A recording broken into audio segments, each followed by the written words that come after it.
Welcome everyone to another episode of Eberron. I'm gonna really hope that I'm not muted right now. And looks like we're good. Cool. I totally haven't given the whole spiel like 6 times while completely muted before. Nope. Uh, so welcome back everyone. I hope you guys have had a nice break from D&D. You guys might have noticed we have an extra person with us today. Hi Grumpy. Uh, Grumpy, how are you doing? Nice. And what's your character's name? We'll get more into who they are later when we talk with your character and everything. But what's your character's name? Nice, Nix. Nice to meet you, Nix. All right. So last week we ended off with a little bit of a mystery with some automatons kind of attacking a rich dude. And then a bit of a small talk with someone's estranged father. Um, we don't know exactly what happened after that, but now it has been 2 weeks. We took a little 2 week break, and everyone has had a little bit of downtime. So everyone has picked something that they were doing in that 2 week span. So Ari, what have you been doing? Yeah. Hmm. Nice. Yeah, Ari went down to the local wizard college and took some classes, did some studying. Um, Licky, what did you do? Yeah. Yes. Licky is trying to create a golem. Uh, and he got, I'll say, yes, a flesh golem, thank you. He got pretty dang close. He doesn't quite have one yet, but I would say he has. He's I'd say 80% of the way to having a flesh golem. Does that sound good, Neil? Awesome. And hmm nice. Love to hear it. Yep. Yeah. It's close. It's one and the same in this world, honestly. And Jeremy, what have you been up to? Okay, cool. Well, Jeremy will get whatever benefits at the end of the session then. Um, unless he can pick it out really quick. But yes. Yeah. Yeah, take your time. All right. And then let's see. We made a new friend, a couple new friends. Hi Hannah, welcome. Have fun at your friend's party. Um, we made a couple friends last session. We met what are their names? We met oh, hold on. My thing isn't loading. One moment. There we go. We met Gundar, who is a noble of the house Kundarak, which is basically the things that controls all of the banks, the family that controls all of the banks in the nation. And we met Gal, who is the owner and operator of Major Look Magic Items. Neil rolled on the Wild Magic Surge table. Hold on. So no, it won't affect the game, but it's a little fun thing. So because it's a new redeem, I'll explain it for a second, real quick. What I'm gonna do is I'm gonna roll 2 percentile dice, and then whatever that equates to on the Wild Magic Surge table is a fun little effect. It doesn't have any bearing on the game, but it's just a little fun thing that you guys can do with your channel points because I didn't have too many last time. So let's give them a little roll, and that is a 12. So Neil, I need you to roll a d10. Yeah,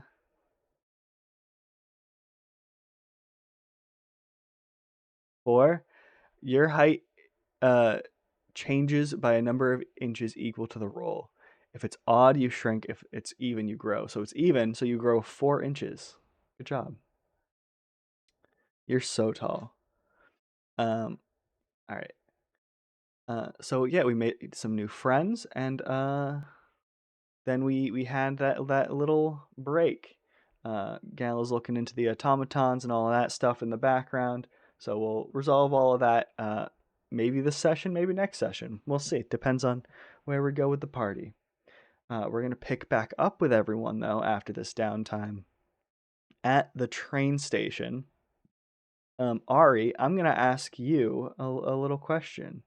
Would you have brought all of your friends or the rest of the party with you to for your mother arriving in at the or at the train station? Would you have brought the party with you? Yeah. All right. Uh, well, then everyone is at the train station. As the train doors open, you see a lot of very worn down refugees starting to pile out of the train. Um, it's very clear that it is people from all walks of life who are coming to seek asylum, essentially, in this new land. And after a little bit, you see Ari's mother um, stepping out of the train with a nice, strong young man that Ari recognizes as her brother. So that's Sarashana is the mother, and Len Lenharath. I don't know. Kane picked the name. Uh, uh, are they are no, totally not. That's definitely not why I read them off for you right here. Um, yeah. So you see the both of them getting off of the train, and they're kind of looking around, and they spot you, and you see your mother's eyes kind of light up as they start making their way towards you. Of course.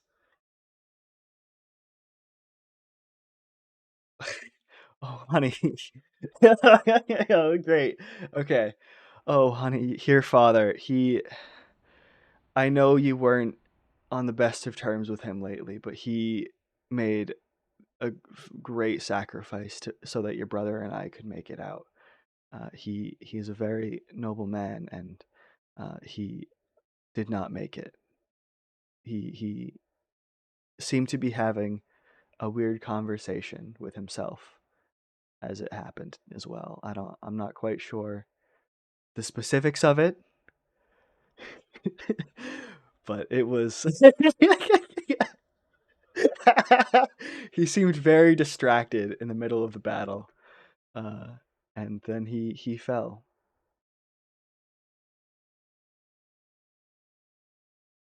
Um,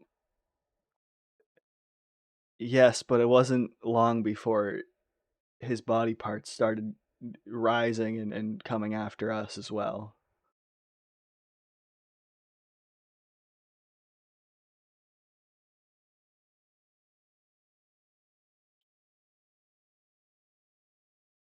Oh, thank you so much, honey. How long have you guys been here? I mean, it's everything has been a blur for us.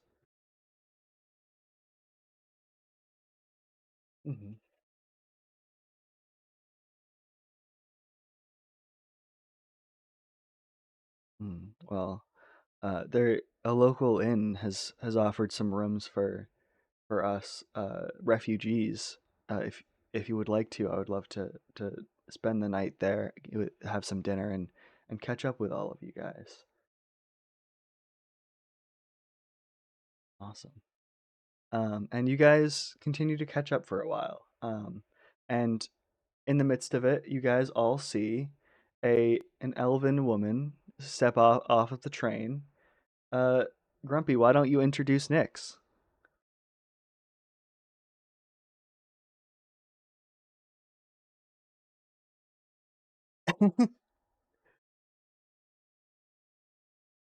Yeah. Uh, Nick. Hmm. Well, Sorshana invites you to come with them as well. Seeing a lot of people kind of pairing off into small groups, seeing that you don't have anyone that is coming to find you right away.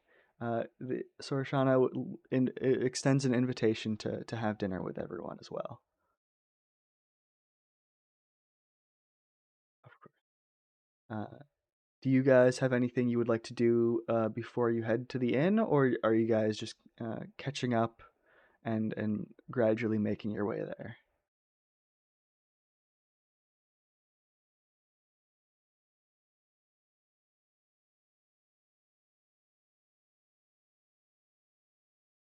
It's not Lamps and Tramps. It is a local inn.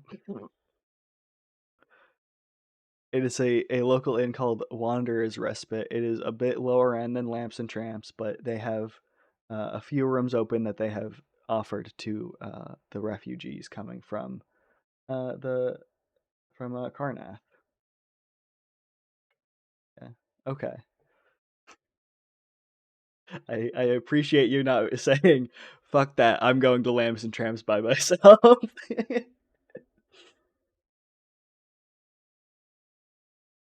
um, I appreciate that. Uh, so yeah, you guys. I could tell it was. I was like, oh no, he's thinking about it. He wants to go to Lamps and Tramps. No, Lamps and Tramps. I love the location. It is so hard to make things happen there that are relevant and important to the storyline. Yeah. Hmm. Exactly. Um, yeah. So you guys start making your way to Wanderer's Respite, um, and you guys have a dinner with Sorshana and Lenara, uh, and catch up on everything that happened. It was a long journey for them. They were kind of stuck in a small little cabin on the train pretty much the whole way, and they were sharing it with another family. Um, and they are very happy to see some familiar faces again, as well as just being able to spread out and have some space. Um, in the tavern with you guys, there are a couple other tables. Um, can everyone roll me a perception check real quick?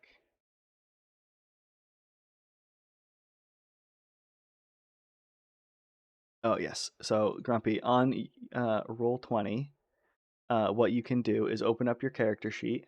So that's on the journal tab. Um, if you double click on your character name, it opens up your character sheet, and on there it has all of your skills and all of your extra stuff. Your skills are going to be on the left hand side. You have like your basic stats, and then the next row over at the top it says inspiration, then proficiency bonus. Then it has a box with your saving throws, and underneath are all of your skills. You're gonna look for the skill that says perception. It should be a little bit underneath the halfway bit.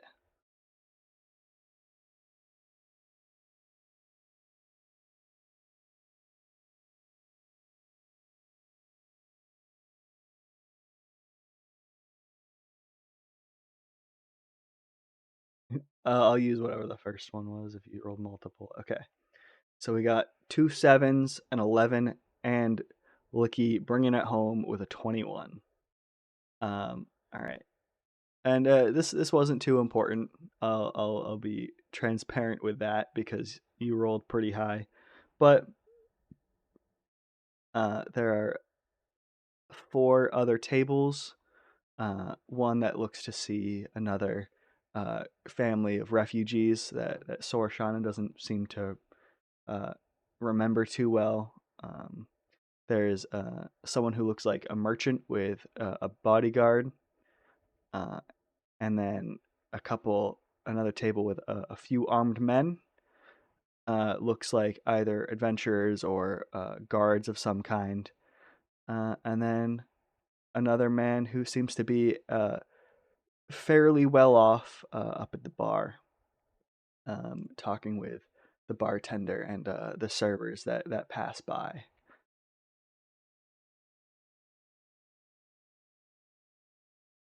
Yeah.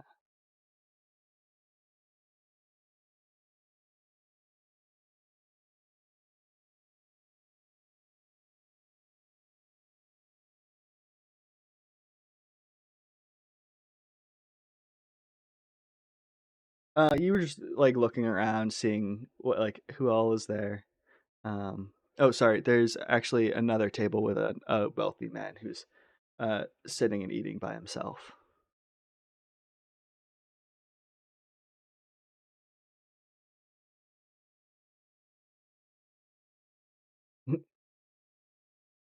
Mm-hmm.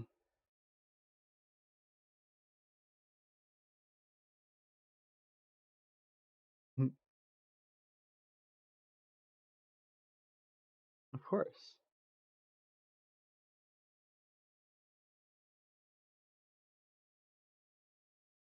Are you? Yeah. Are you asking that more to Nyx or to Sorashana? Okay.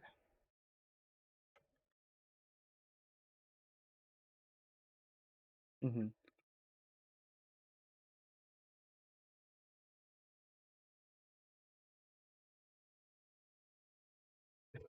Grumpy, you can just read off what your class is.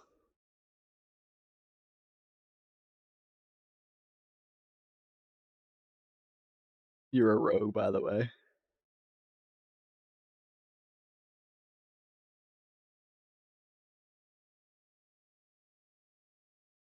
Grumpy. Okay, so you're uh up at the complete top of the page is your character name on the left, right? And then on there's a box to the right of that that says in the top left of that box it says class and level. Uh the first the part before the number is what your class and what you do basically. Um so you can share that as you wish. I would say don't read out the first word because you probably wouldn't be open with that information. Unless you want to be, you can.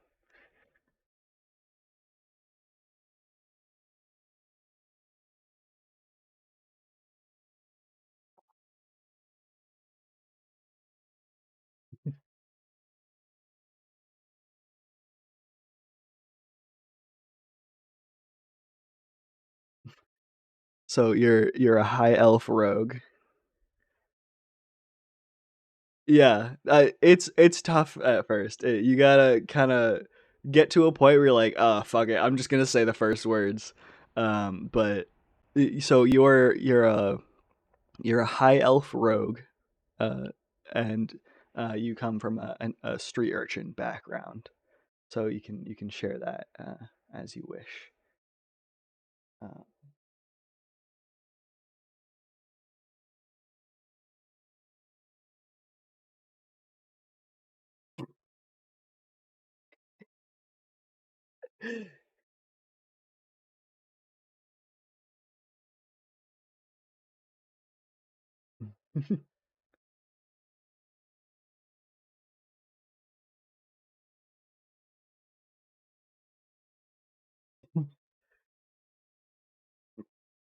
Mhm, mhm, mhm.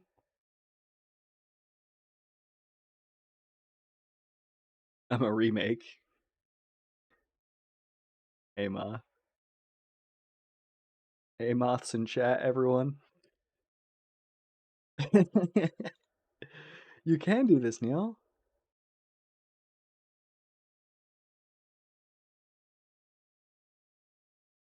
Uh, um, yeah, you guys go through the night, catching up and introducing yourselves. Uh, Sorashana, uh, Ari, why don't you tell us what Soroshana did? Because you'll know this better than I do. You have no idea. You have no fucking idea. Okay. I don't think you have anything written down for this, so you can just make up whatever you want.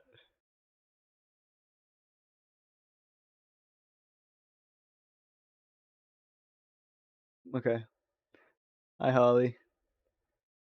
Mm-hmm.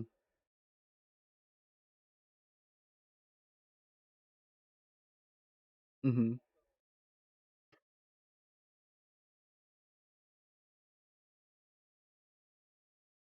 Mm-hmm.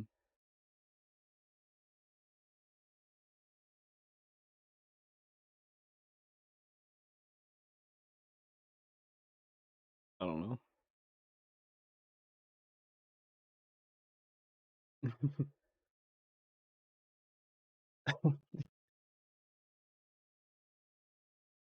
Mm-hmm. Mm-hmm.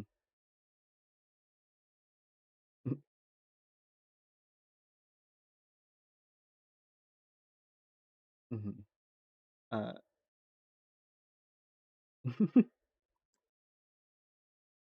Uh, and Laurent, Ari's brother, yeah, introduces himself as a soldier.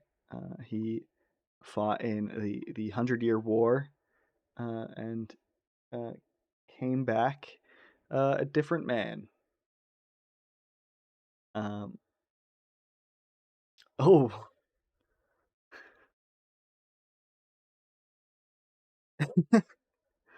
do you want to say that, Neil? Oh, okay. Uh, if you do, I'm gonna make you roll something. All right. Hold on. I gotta look at what the stats are called or what the skills are called again. Uh, I think it's just persuasion. Yeah, roll me a persuasion check. Drive safe. Uh, on a 6 persuasion, he kind of just looks at you with a weird face. He's not quite sure if he's just missing something because he's very worn out from traveling, or if whatever the hell you are, because he doesn't understand what you are. Quite frankly, you're a big moth. Uh, if it's something that he is just being lost in translation.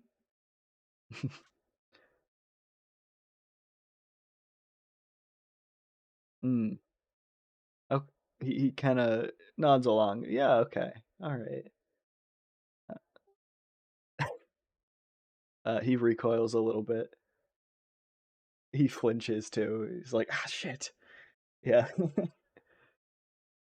Damn, that hurt. Fuck. Uh, yeah, you guys have a wonderful dinner. Everything is free for the night because uh, the city basically gave them a stipend for all the refugee families coming in, um, and the night goes on kind of uneventfully. Everyone, roll me another persuasion check, or sorry, perception. Perception. It's not over yet, Neil. Yeah. Okay. Set of 2019, 11, and an 18. You guys see that the guy at the bar is being it, flirting a little too heavily with the waitress. Uh, it's a little weird. Not much else. What else were you wanting to do, Likey?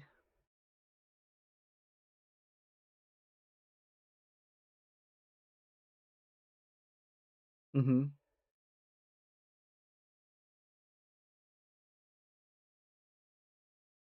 All right. So you walk over and introduce yourself. He kind of raises his glass to you, nods at you, and says, "Well, hello, Licky. I'm Stegan. I'm here for the night because my house is under construction. Those builders are just frankly awful to be around.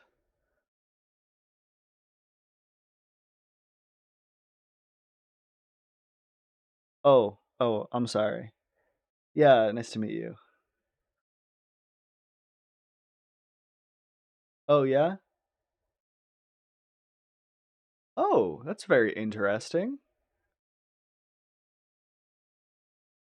Mm-hmm. Nice. Yeah. Yeah. On a scale of like 1 to 100, like how far along would you say you are? Oh, so you're making good progress. Roll me a deception check.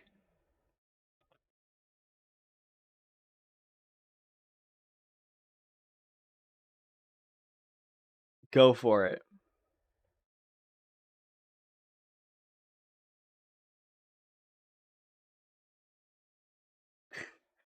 Yeah, he believes you. All right.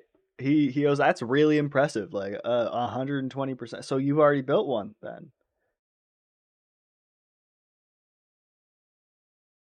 Oh, I see. But that's awesome. Yeah. That's really cool. That's interesting.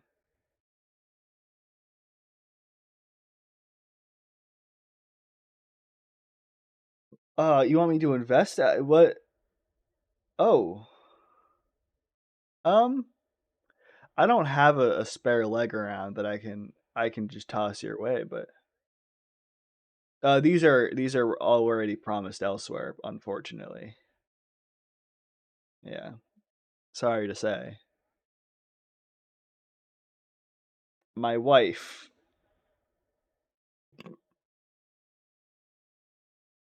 I would beg to differ.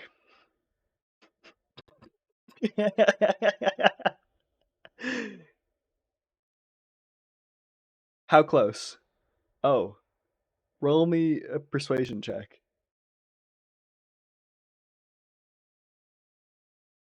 Fuck. You you rub the inside of his thigh and he scoots even closer. He's like, "Oh yeah? You think you can do better?"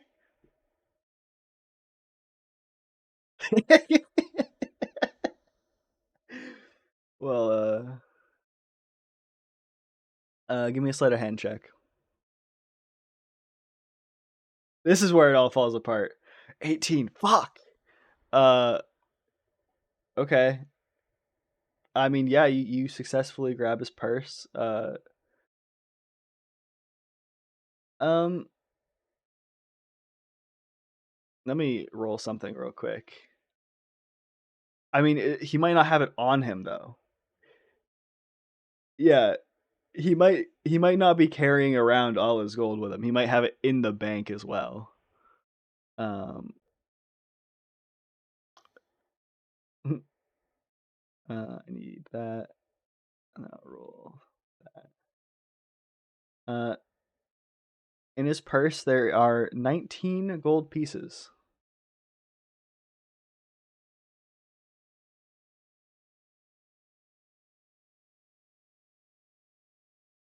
Neil, yeah, yep, absolutely.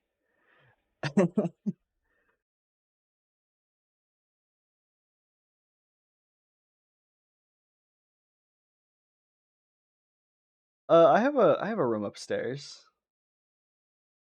Yeah. Mm-hmm.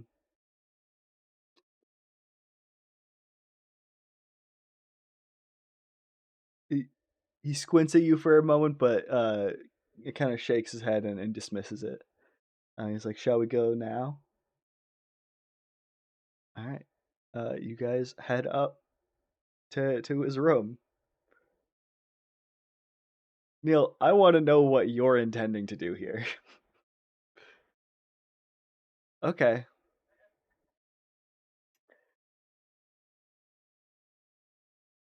Give. Hmm. I I don't think that stuns him. I don't think that that applies the stunned condition. Yeah.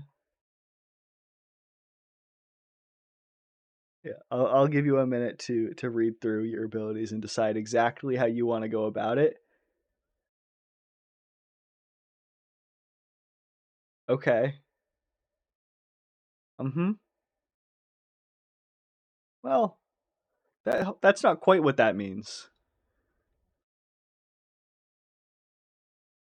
I'm gonna give you every opportunity to do exactly what you want to do. I'm also gonna have him fight back. Yeah, yeah. Hmm.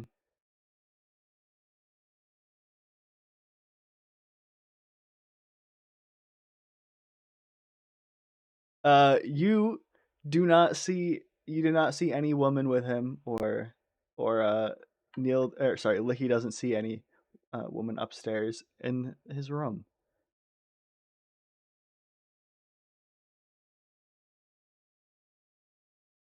All right, what's your plan? I want to hear it. Okay.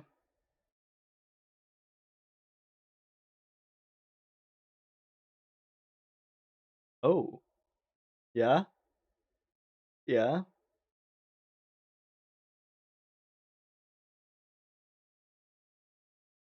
You are going to have to roll so extremely well for that to happen. But I will let you try. Hi, Brenda. Among other things, probably. I'll probably throw in something else with it. I'll give him a couple rolls to resist it. All of that. And I'm letting you know this because if you have a specific way you want to do this, I want to give you every chance to do it the way you want to do.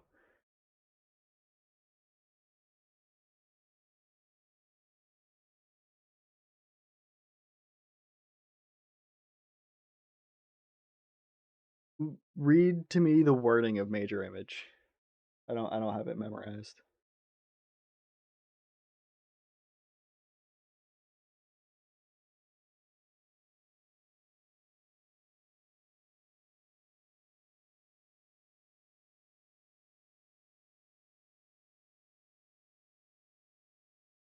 Okay.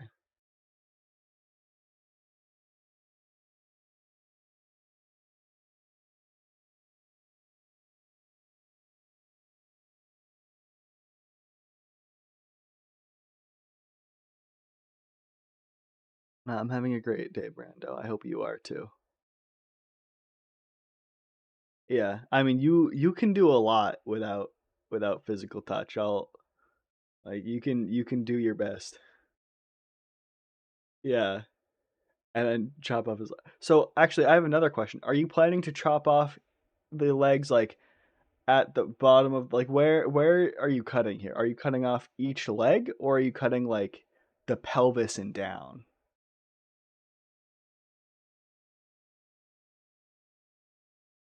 Just one leg? Okay. Yeah, of course. That would be silly.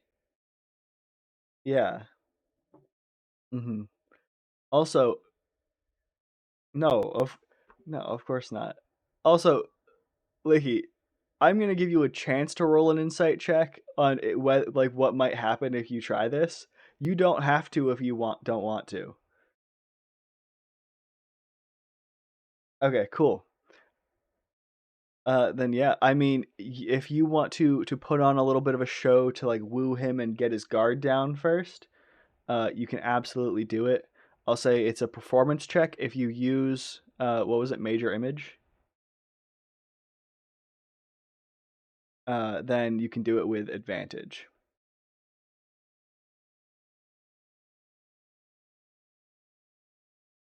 And he's gonna roll insight against it.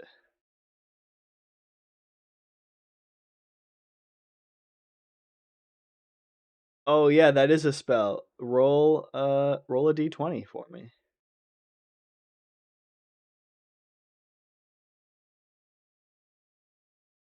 Oh, nothing happens. There's no wild magic surge. And I think does that put you up to 4? Is it 3 or 4? Is it 5? We can call it 5. All right. We'll call it 5 then. All right. So 5 or lower on your next roll. Um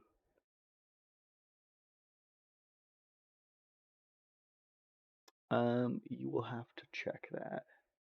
I don't have that handy. Um, awesome, wonderful. Uh, uh, uh, yeah, performance. Do a performance check with advantage. 13 beats his insight of 6. So you are. He's very, very distracted. Um, I'm gonna say. So are you gonna try and like knock him out or anything before this, or are you gonna try and do it while he's like conscious and just distracted by your major image? You had no intention of knocking him out, did you? Yeah. I'd say Licky has done enough of this bullshit to have it have crossed his mind, yeah. Yeah. Yeah. And then like it's a messy cut, and then it doesn't adhere as well to the golem. Yeah, I mean, you spent 2 weeks researching it, so yeah, yeah, yeah, yeah, exactly. Mm-hmm.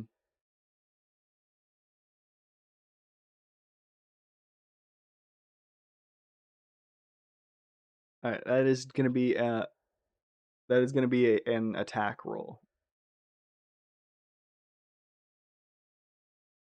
I will say, so if you're hitting him, you can specify doing non-lethal damage. To knock him out, you have to drop him to 0 hit points.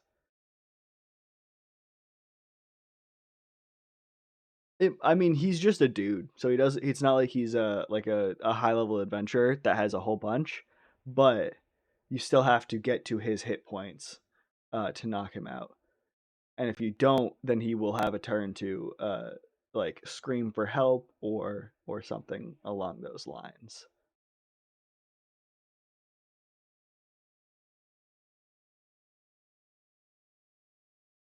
You can you can do whatever you want. Um, I think. Hold on. Let me double check it. Um, I think it's only like melee weapons that you can do non-lethal, or I think you can't do it with spells. But I'm checking that right now. Um, yeah. Um,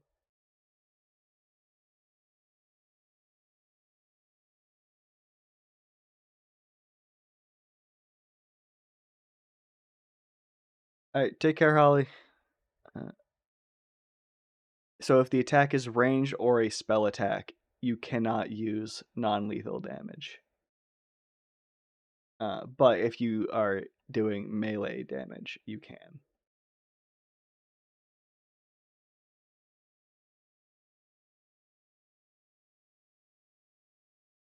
That would still be a spell attack.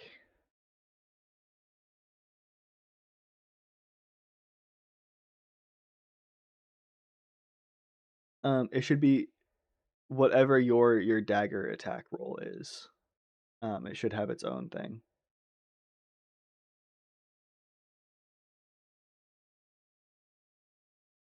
Um, yeah, you would have advantage because he's distracted. But a 9 is not going to hit. So you take a swing at him. I will say he is surprised, so he doesn't get his first turn. So you get to attack again.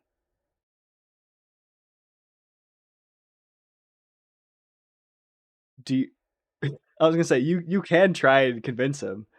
Sorry. You don't get advantage on this one because he's away. All right, yeah, go for it. 21 definitely hits. So roll your dagger damage. Two piercing damage does not bring him to his to 0 hit points.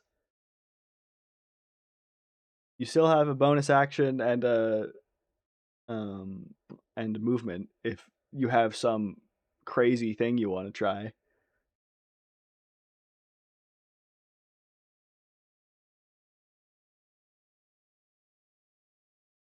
But you used it as your regular action.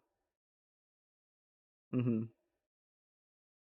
If you want to, what I'll let you do is do something else with an action, and because that would could have been your bonus action instead of your action as the attack.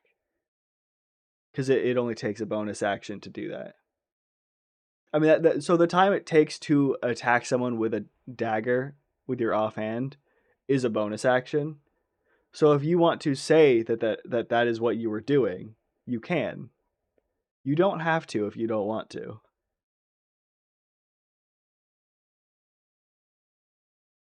Okay. Yeah. You've put a good bit of effort into this.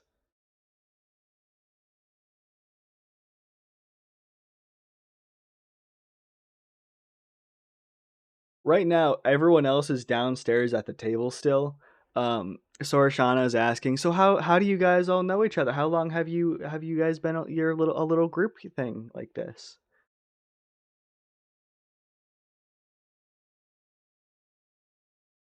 Oh yeah, he did. He seemed a little eccentric, but he seems great. I do really like him so far. Yeah, of course. The lamp. Sorry, I haven't heard of this lamp before. No. Yeah. Hmm. Yeah. Where did he get off to anyway? And we cut back to Licky. You're not even sure. Just he just fucking disappeared. Yeah. Yeah. Hmm. Uh. We cut back to Licky, who's still figuring out his turn. Hmm.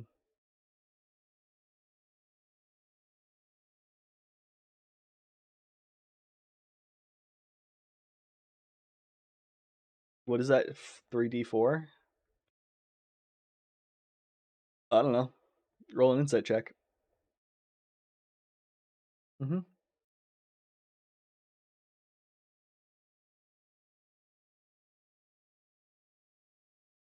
On a 16 insight, you think that he would have about as like he would be about as hard to kill because like obviously your character doesn't know about hit points or anything like that, but he's about as hard to kill as a regular townsfolk. So like it, you remember you guys took out that one guy the other week in I think 2 hits or with one critical hit. So it shouldn't take too much to kill him, but you don't know.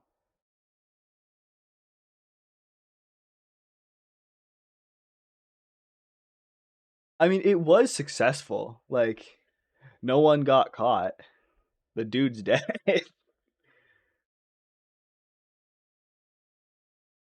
Yeah, go for it. And actually, let me. Um, do you have to roll to see if you hit? No, it just hits, right? Yeah. 10 damage. He's dead. You killed him. All right. You spend about 20 minutes. You spend about 20 minutes cutting his leg off. Um. Oh fuck. Hold on. I need to look at what he has. Um. Yeah.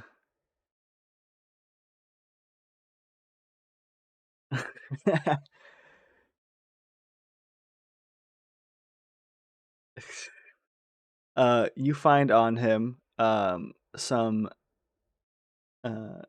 dark like let me think.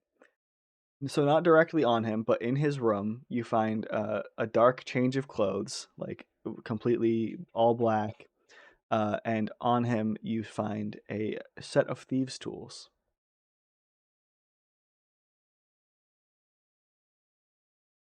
I didn't say that. Uh, thieves' tools are like what you would use to pick a lock.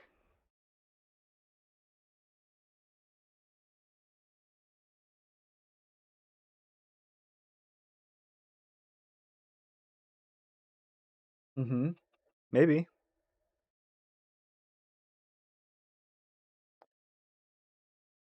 Hmm. Sure, we can call it 20. He's a hefty dude. Yeah, he's got a little meat on him.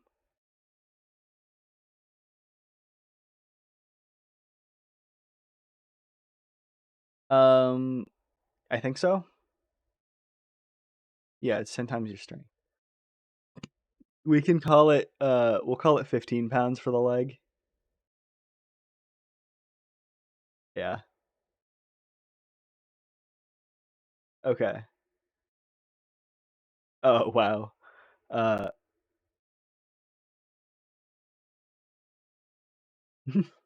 I don't think a leg would be that much. I don't know. Yeah, he's actually fairly skinny. um, let's see. Yeah, I mean you spend about 20 minutes chopping his leg off. Uh,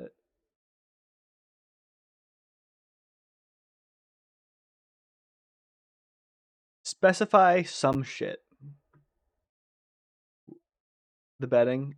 Yeah, you wrap it up and you toss it out the window. Do you like look out the window to see what's out there first, or do you just toss it? All right. You toss it out the window, and on the main street below, a body just flops onto the ground with a no, of course, a wrapped up body in bedding flops onto the ground with a good old thunk. Uh, while some passerbys kind of like jump back and scream a little bit. Um,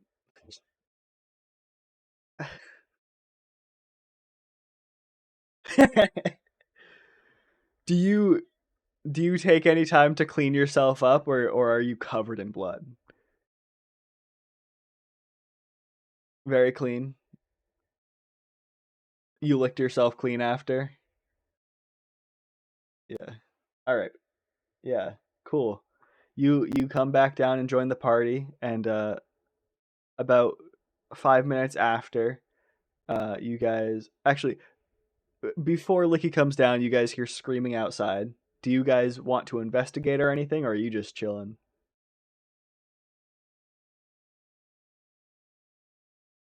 He's just at the bar. He's on probably his fourth drink.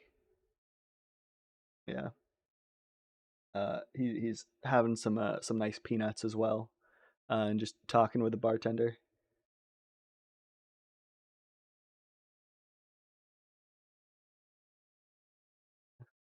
Well, he seems to be bragging about some stuff. If you want to make a perception check, you can try and see what about.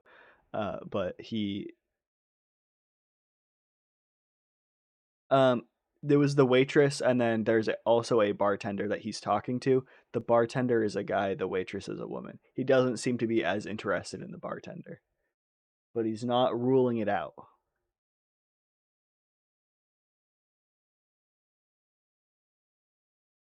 On a 16 perception, he seems to be bragging about having something of great value. You can't quite tell what.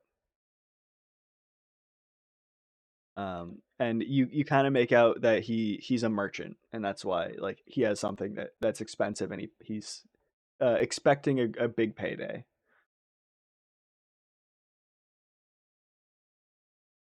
Yeah, go for it.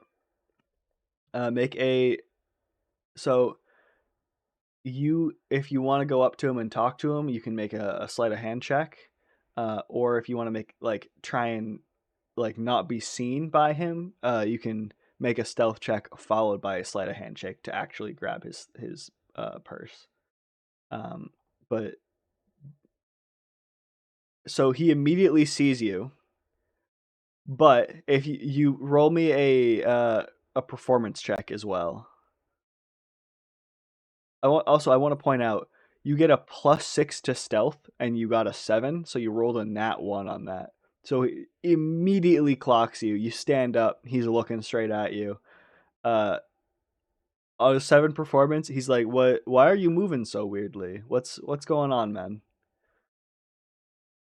Uh, and he's just immediately questioning you.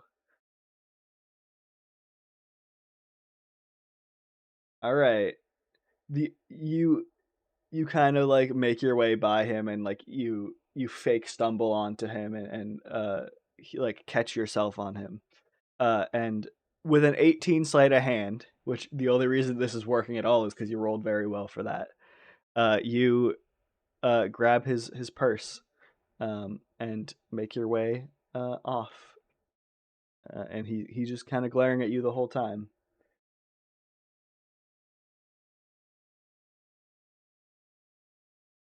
In the purse there are. Let me do that. I'll say there are 17 silver pieces. He's not as well off.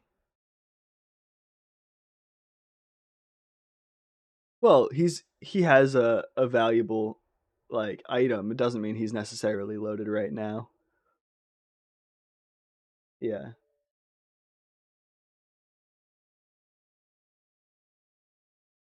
Yeah, she comes over to you, checks in on your meal, and she says, "Yeah, how is everyone doing tonight? I know some of you guys just got back from or just got here from a very long and stressful trip. What's everyone or how's everyone doing?" I don't know. I'm just trying to keep him happy. We're feeding him drinks till he passes out, hopefully. Just being a dick, honestly. He, always smile for the tip, but also waiting for him to fuck off, if you know what I mean. Um, Not often. He comes it by now and then. He's a merchant, so he's gone for a few weeks at a time before he comes back, and uh, he typically stays with us for a night or two before moving on. Um, he seems to deal in like a lot of artifacts of different faiths. Yeah, antiquities, that kind of thing. One second, I gotta turn on my light.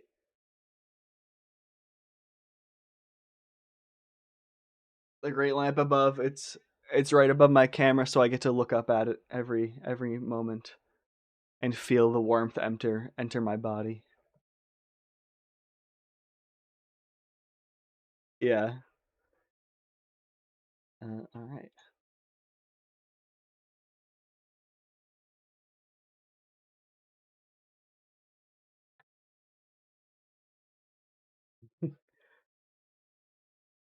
So Arshana is yeah. You're back downstairs with everyone. Mhm. Yeah, you rejoin the party.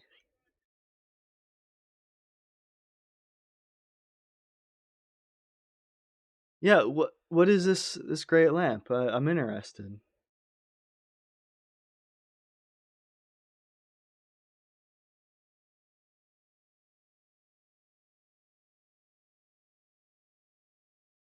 Sorry, you say the one and only. I know of many different gods and goddesses. Would you like to expand on that at all? Because I do some great miracles. Okay. Against any patron of the Church of the Lamp, is that what it's called? What do you guys call yourselves? Oh, you guys are a cult. Okay. Okay. I see. That's really interesting. Legally and officially are different things. Tax purpose. I understand. Yeah. No, I get that. Yeah, for tax purposes, my entire family is technically a religion. We, our weekly meeting place is our Friday night dinner. Um, we say a little prayer before, and the prayer is just, this food looks good. Uh, so I completely understand.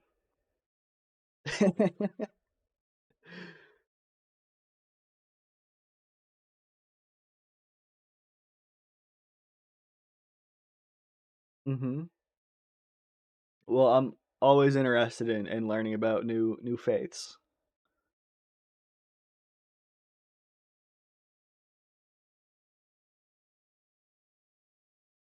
Wonderful. Well, I cannot wait. Did you say and tramps? I'm sorry. I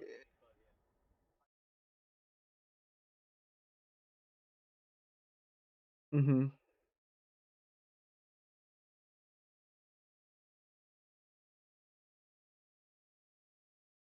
mhm.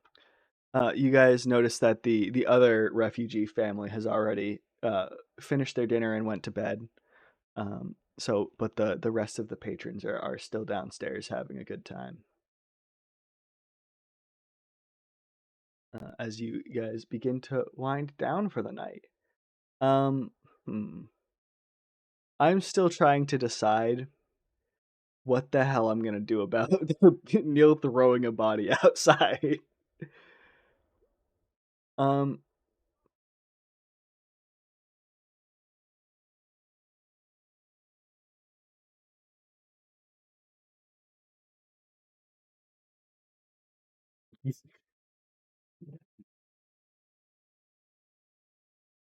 so hold on, you could have chosen to.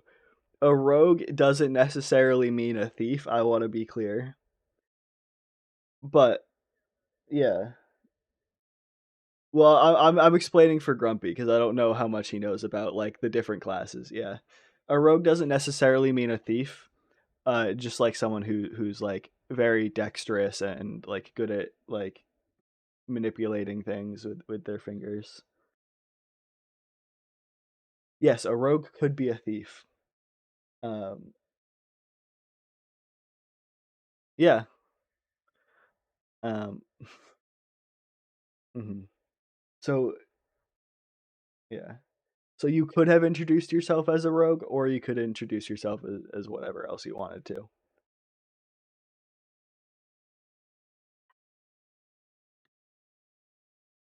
Yes. You guys did talk about that a little bit.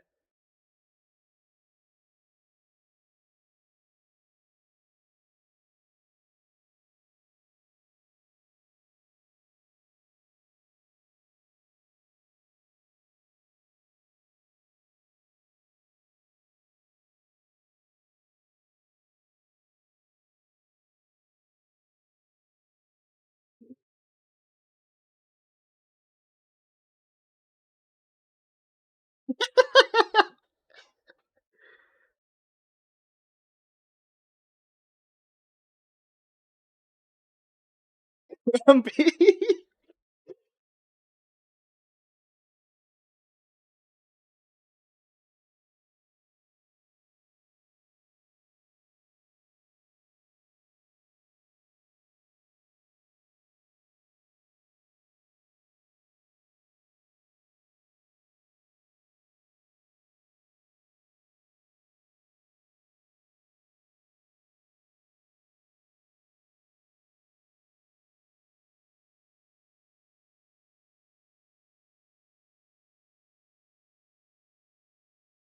There you go.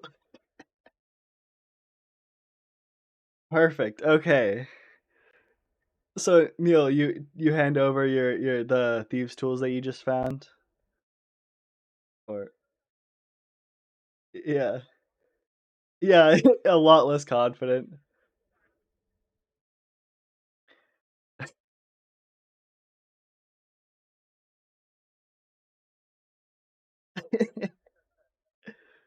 The Rogues Guild mission was crazy. Okay.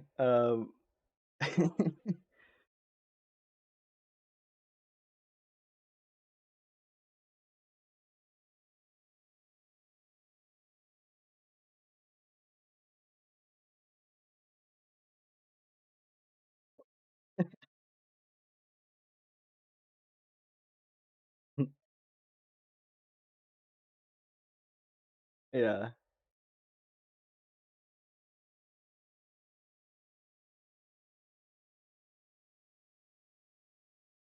You have one peg leg.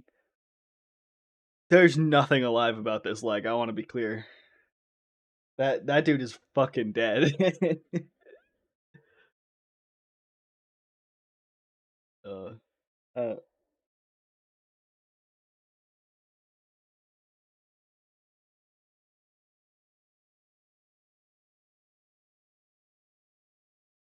Grumpy.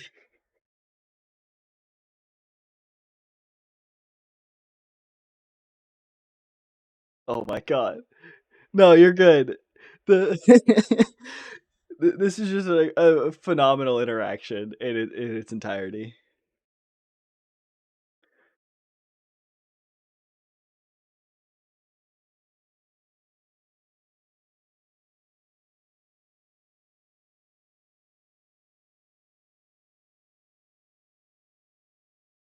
You have your proficiencies down at the bottom, bottom left of your page. There are two boxes: tools and proficiencies, and other proficiencies. Tool proficiencies, you do have thieves tools.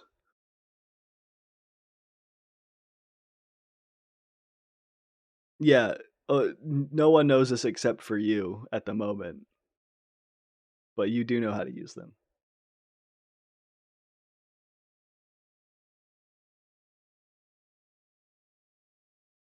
Table just handles logistics. Yeah. J- just say you're interested and take the thieves tools, Grumpy, please.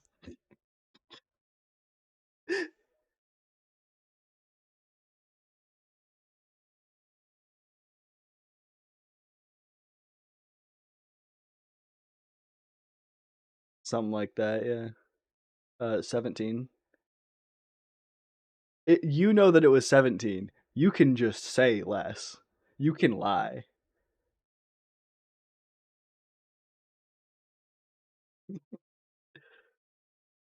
Um, Grumpy, I'm gonna have you roll a deception check, and Neil, I'm gonna have you roll an insight check. Uh, Nick's I rolled higher. That is a 16 deception to Licky's 10 insight. So as far as you can tell, Licky, he's telling the truth.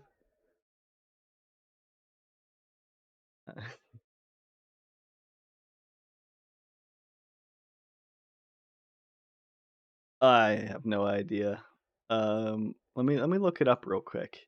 While I'm looking it up, um, it seems that Sorashana and Linareth, or whatever his name is, are just about ready to call it a night, and are looking to head upstairs. You guys are welcome to remain down here in uh, the dining room area for as long as you want. There's about 2 hours. You guys check the time, and it's about 2 hours until they intend to close down for the night, or close down the dining area for the night.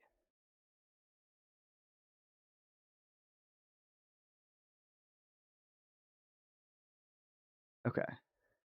Um, these tools are 25 gold pieces.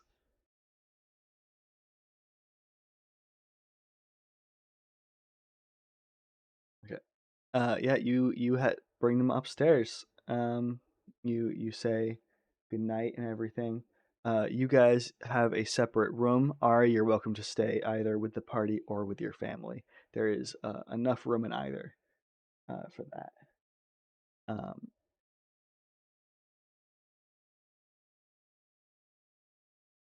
yeah. Okay. But do you head back downstairs for now? Okay. All right. Yeah, you rejoin the party in a little bit. Um, I'll say that they went upstairs and you were saying goodnight to them while they were discussing the thieves' tools stuff, trying to figure all of that out. So you rejoin them as you see the money exchanging hands and a little handoff of the thieves' tools. Yeah.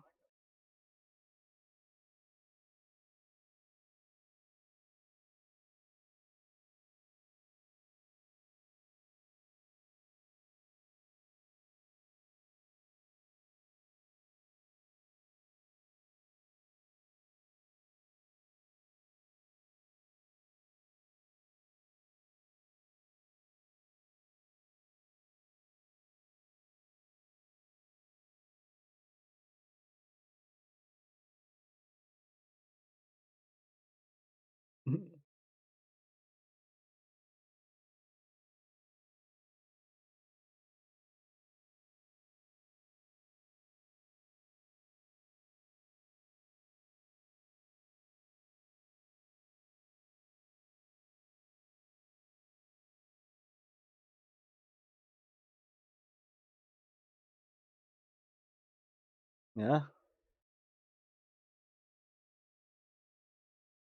Uh,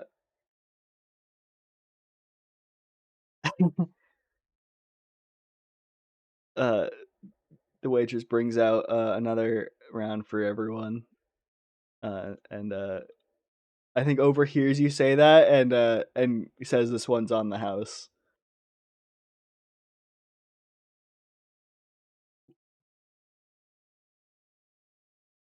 Hmm.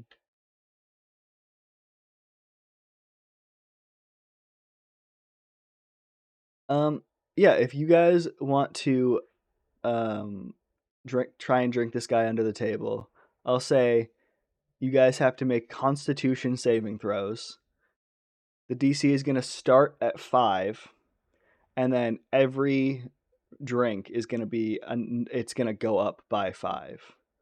Um, I'm the first drink you guys get for free. That's easy enough. If you fail, you throw up and can't drink more. Does that sound good to everyone? Yeah. All right. Cool. So you guys all get one drink under your belt easily.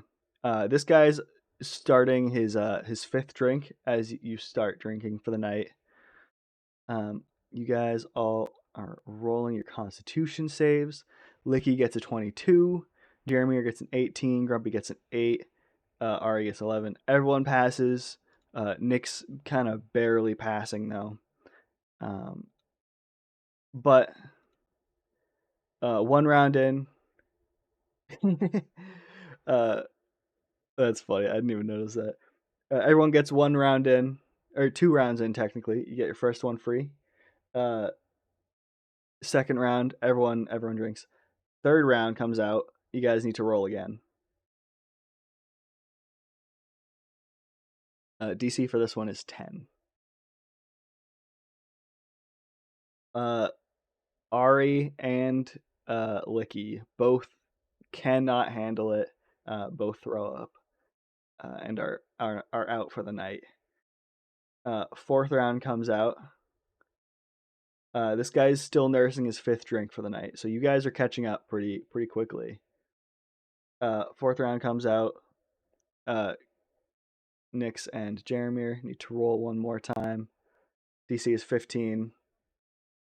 Oh, Jeremy throws up. Nix still going strong. 21. So that's plenty over. Fifth round. Do you want to attempt a fifth round? You'll be tied for him if you succeed this one. This one's going to be DC 20. Yeah, go for it. Roll the 22 Constitution save. You finish your fifth drink as he's getting his sixth. He's taken a lot longer to get to six than you though. So DC's 25. I think the only way you can get it is on a nat 20. You've already rolled a nat 20, so what's one more, you know? If you want to try for it, you are more than welcome to.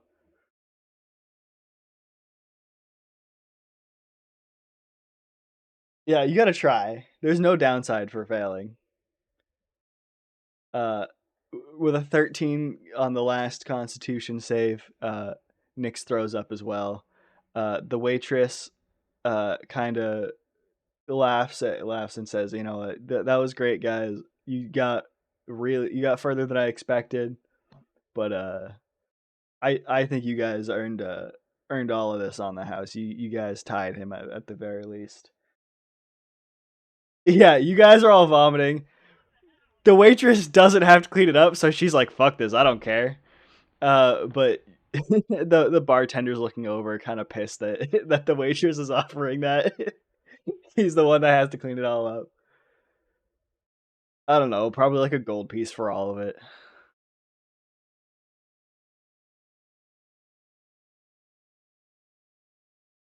The bartender. Yeah. All right. The bartender. The yeah. Oh no. Yeah, the fucking guy at the bar. uh. Yeah. Yeah.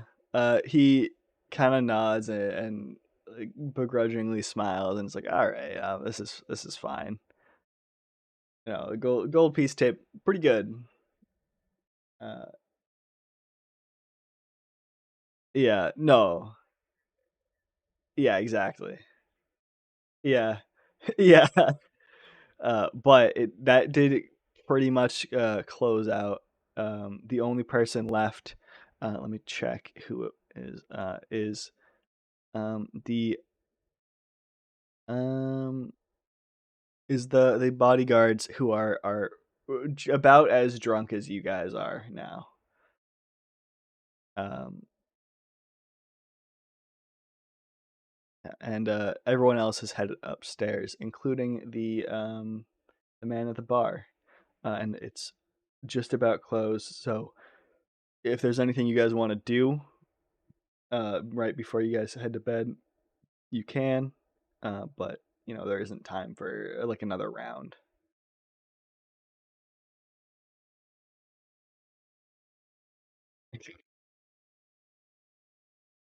I was gonna say, did he remember it by the time he got downstairs?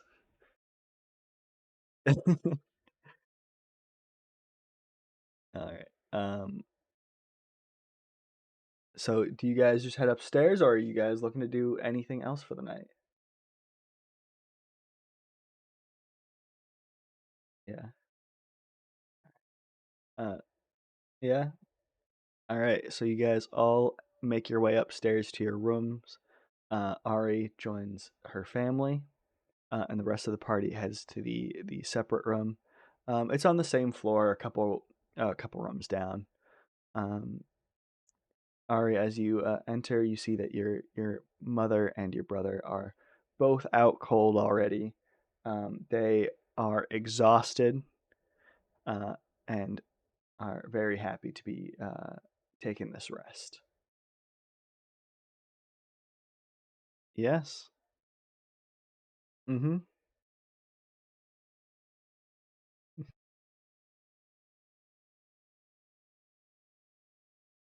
All right.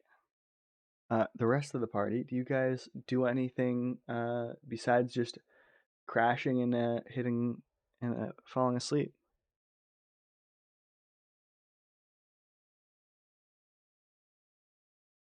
No. All right. Perfect. You guys, yeah, yeah. You guys all head to bed, uh, and there we go. You guys all head to bed, and have a very very deep sleep. Um, you wake up the next morning, and head downstairs to see an officer at the doors, uh, not keeping anyone from leaving.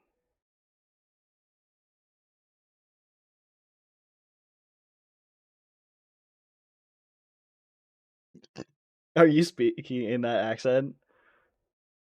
Yeah. Yeah. Uh, the officer says there's been two murders last night, one on the street and one upstairs in one of the rooms, and no one's allowed to leave until we find out exactly what happened.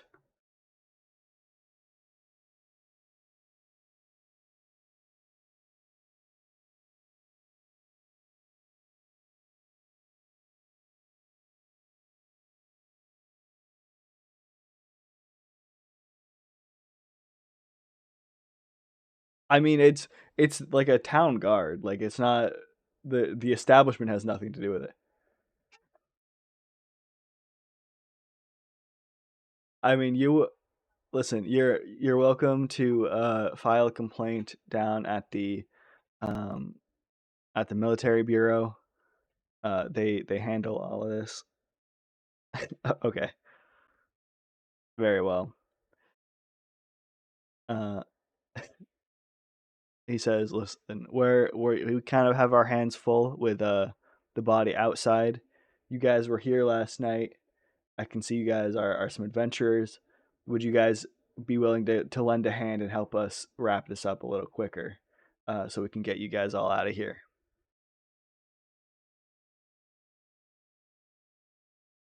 He squints at you and he's like, "You guys have clearly been drinking. I'll let that one slide."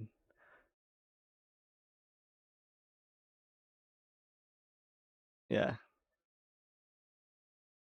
Yeah, once we get both these murders solved, everyone is free to go.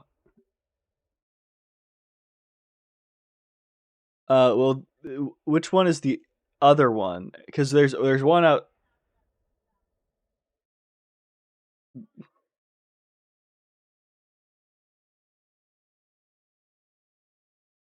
Well, as I said, there were two bodies. One was discovered inside one of the rooms upstairs. There was a scream heard last night, and when the staff investigated, they found the body slumped up against his bed in a pool of his own blood. And the other body, it was outside, wrapped up in some bed sheets. Yes, we have one. The one outside is Stagun. Um, he seems to be a local thief.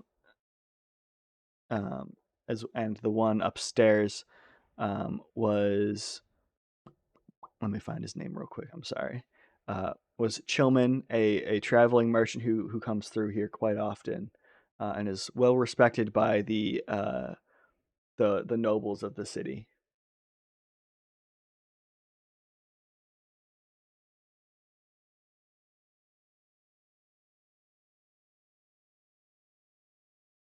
We're listen. We are. I didn't say you guys had what. I'm sorry. We're holding everyone. Yeah. Well, we can't let anyone leave until we get everyone's events of what happened, and we kind of get figure out what's going on. If you guys can help us get there, then everyone can leave early. Yeah. Yes. Actually, it's funny you say that. The body outside is missing a leg. No, I'm saying it's missing one.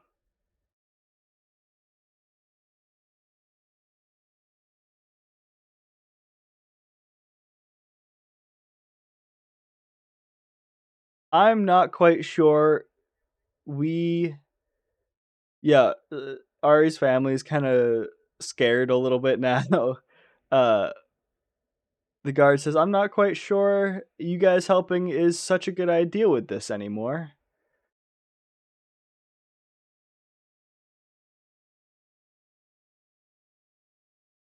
All right. Yeah. Well, yeah. So let's go upstairs.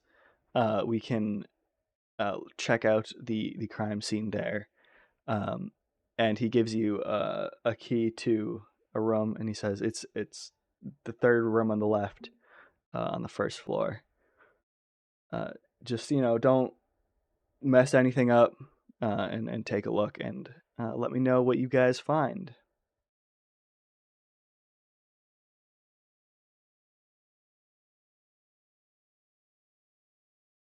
Um, yeah, you can search the whole room. So yeah, do everyone roll investigation.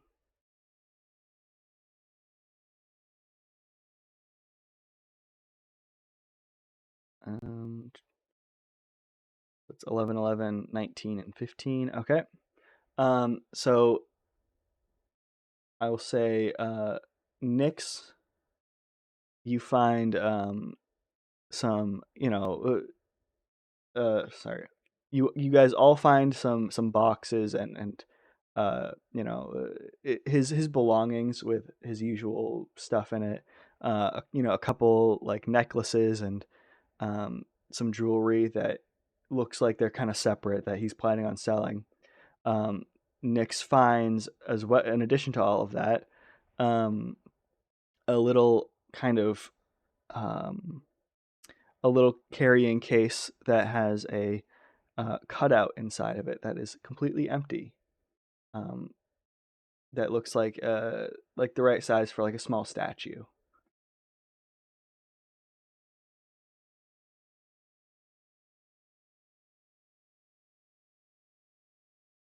Yeah, Jeremier finds a dead body in the room. Ari also confirms that that is in fact a dead body. Hmm.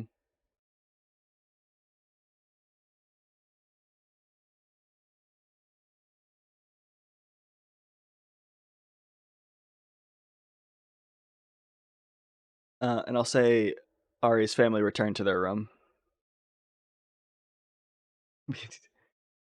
um, there isn't. You guys don't find too much more. There, you see that the pool of blood. There was clearly a struggle in this room, and are several stab wounds in the chest.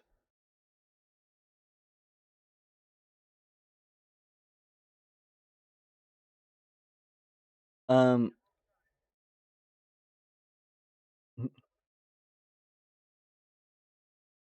yes, it is. You recognize him as the man that was at the bar. Yeah, yes, it was the man you pickpocketed. Mm-hmm.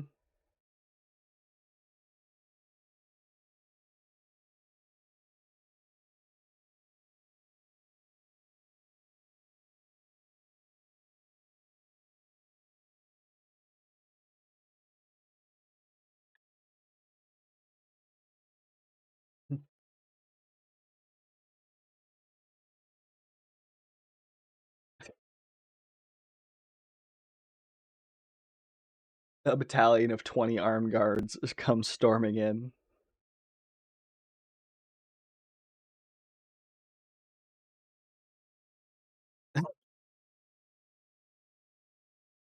Um, he went. Yeah, I think because you guys stayed to the end of the night, he went up um just like a little bit before you guys.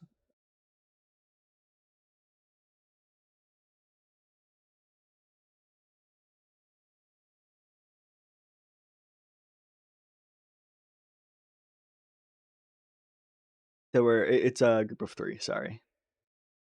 Yeah, you can speak with them. Hmm. Hmm. Um, yeah, downstairs, kind of all down at all the tables are the same groups that you saw last night, but a little bit more somber, and they aren't celebrating or kind of relaxing. They're stressed out and waiting. And you find the group of three uh, armed men that you that were there late into the night with you guys.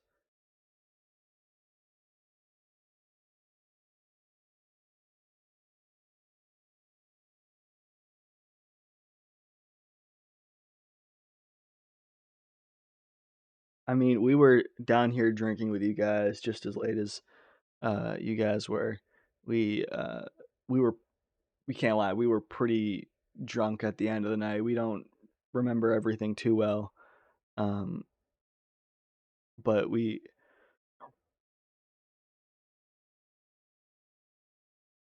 yeah, yeah. Uh we heard some, I mean, we heard other people like walking around when we went to bed, but we didn't see anyone. We saw actually the door to his room close as we were going to bed, but we didn't see who it was. We just assumed it was him.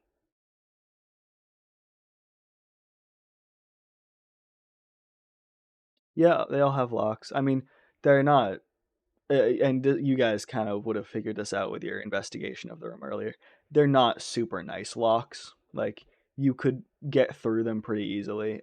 Anyone who's experienced with, uh, but they are all locked.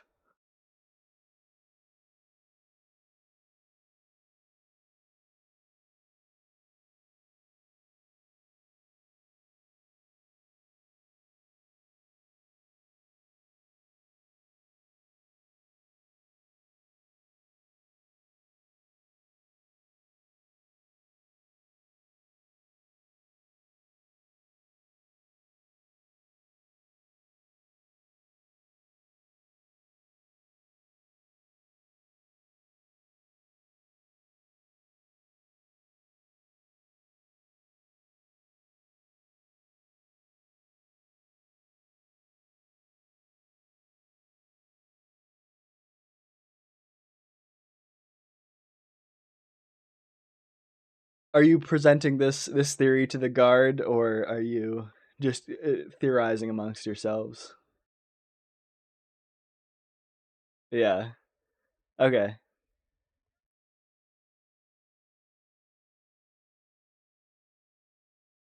According to, do you guys go and ask the guard this, or are you just, yeah? According to witnesses, it was kind of late dinner time.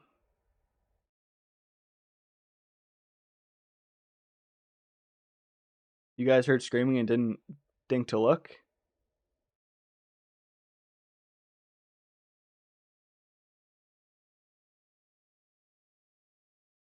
All right,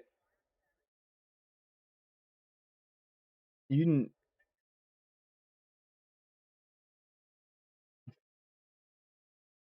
All right, all right. Of course.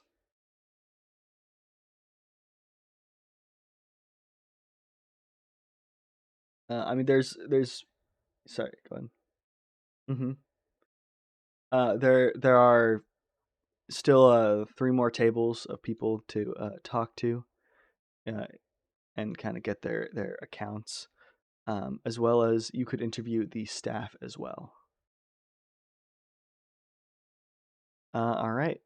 The You approach the bartender. He's a slim elven man, and he introduces himself as Byrell. Um, you saw him kind of behind the bar. He may have disappeared for a minute or two now and then to like go grab something from the back room, but he was pretty much in sight until you guys left. Um, and can everyone who's talking to him make a perception check?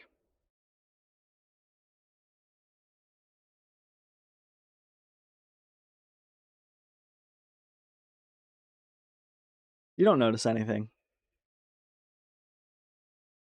Um, yeah, he introduces himself as Byrell, um, and asks what he can do for you guys.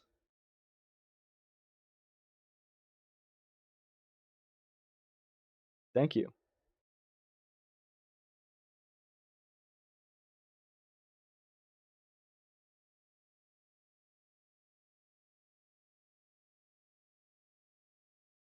Well, because you're friends. I have no idea who did this. I was here down here all night. Um, I mean, I saw you guys head out like right as we were closing, and I was down here for probably about another hour after that. just cleaning up and closing up for the night. Um, I mean, she was down here pretty much until I left as well. She was in and out of the kitchen, but she seems to be, uh, around until we all, or until we slowly made our way back to the staff quarters.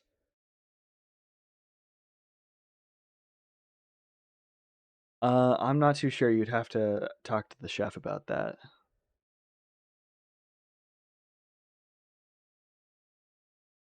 Of course.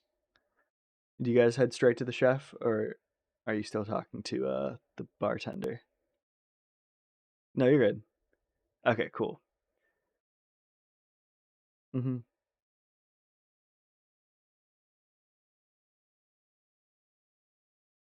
Of course, he says. He introduces himself as Parrot, and he's a halfling cook. What can I help you with? Haha, I get all that. Yes, I wake up probably around an hour or two before sunrise to make sure to one clean up the kitchen from the night before and also prepare the breakfast for the next day.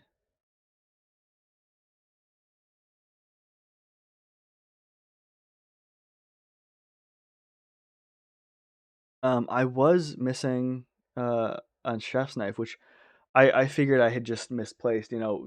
We we have like leave them out sometimes, and uh, we usually find them within half an hour. But I haven't been able to find this one yet, and I wasn't concerned about it until I had heard that there was a murder.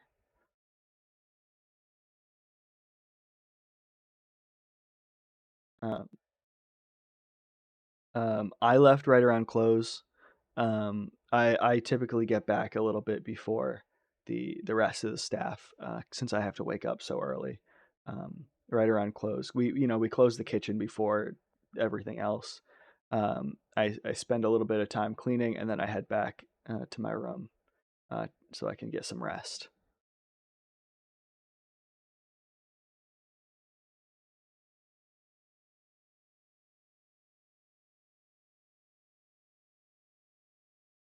I mean, you could probably anyone could assume that there are knives in a kitchen. I don't know who like would have thought particularly hard about it, but thank you for the sub, Thor. How are you? Um, but the staff has easy access to it for sure, but we don't have locks on the kitchen doors or anything like that. If that's what you're asking,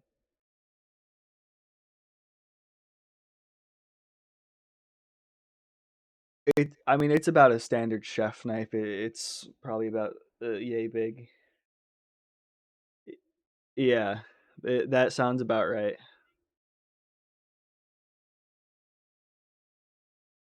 Of course.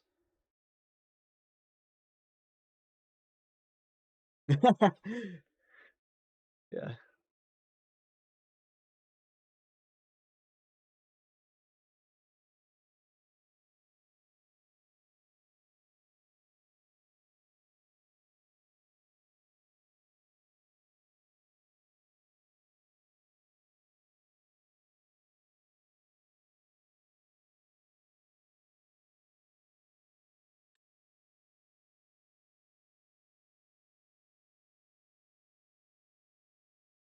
All right, go right ahead.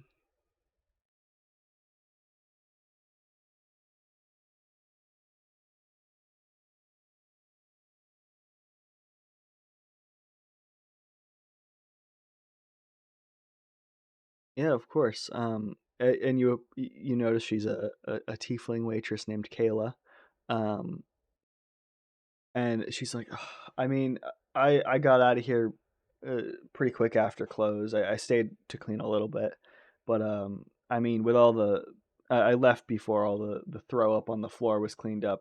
So Byrell was still taking care of that by the time I had gone to bed.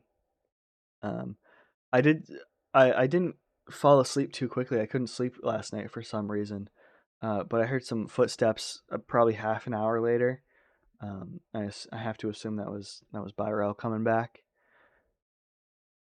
But I'm not too sure. Parrot's usually out cold before, so I would guess it's not him, but I didn't see anyone. Of course.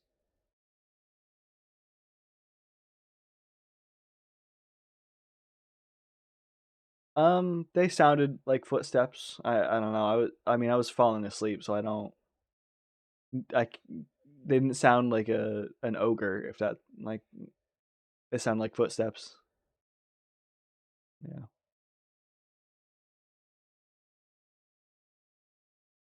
of course.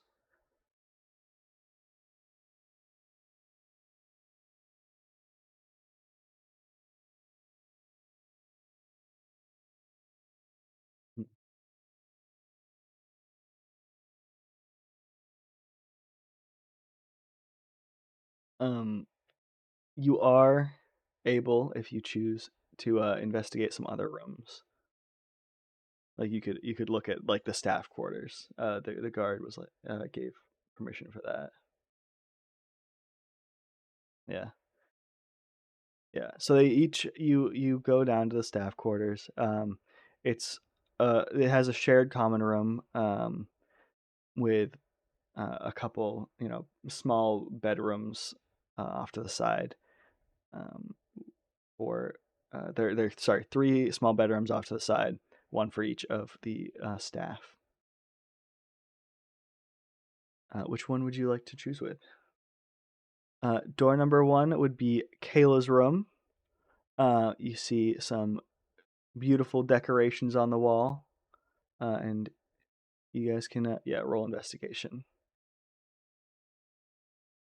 Ooh, thank you for the what monster am I? Let me grab that real quick. Um, Licky Licky does does not see the decorations on the wall.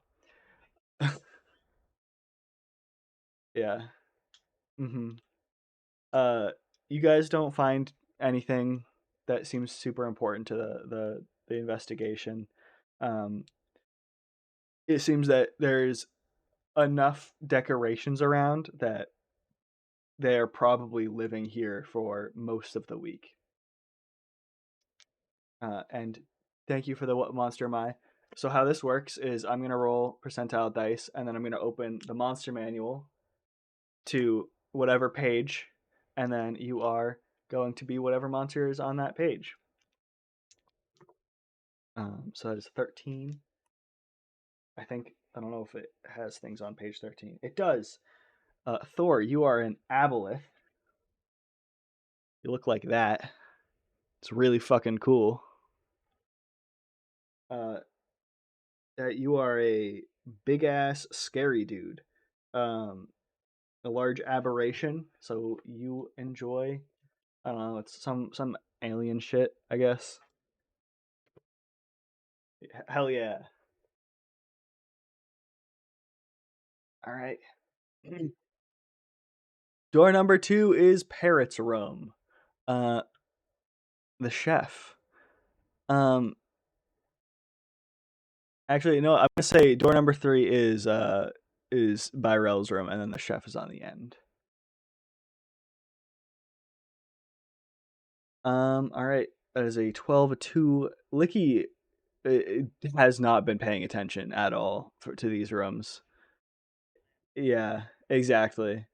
Uh, um, Nyx and Ari both look around and they find a false floorboard in the wardrobe.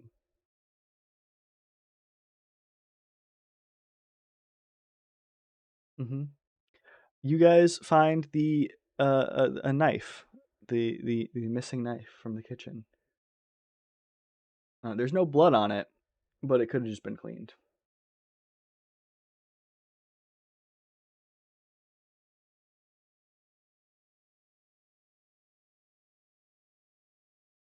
Door number three is Parrot's room.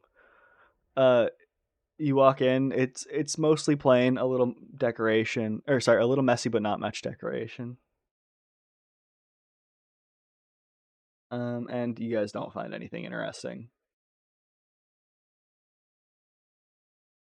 Yeah. Mm-hmm.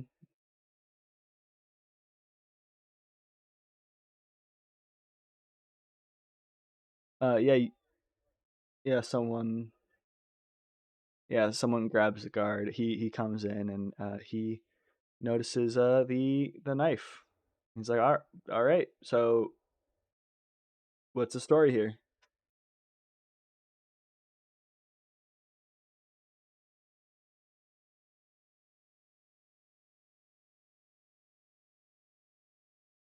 Okay.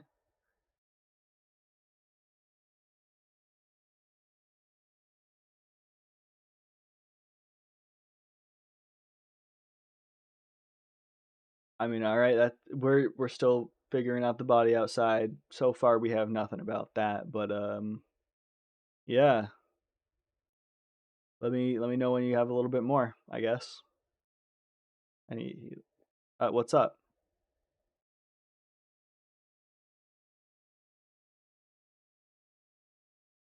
You think he did both?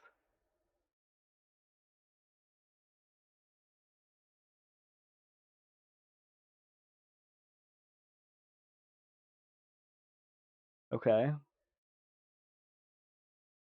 I mean, pretty much every other witness has said that he would that because this is the bartender's room. He's noticed that. And the guard says pretty much every other witness has said that they saw the bartender at the time that they heard screams last night. So I don't know that he's connected to that one, but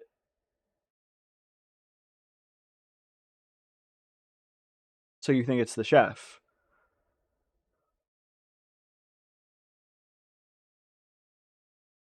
Listen, we're looking into it. Um, you think so? Okay.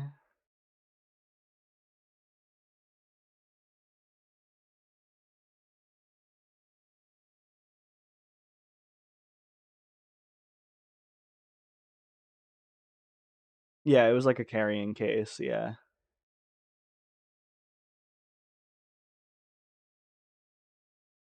Okay. Yeah, we did hear that the victim had been bragging about recovering uh some kind of idol of some religion. So that must be what it is. I mean, if you guys are able to find it or figure out what happened to it, that would be a huge help.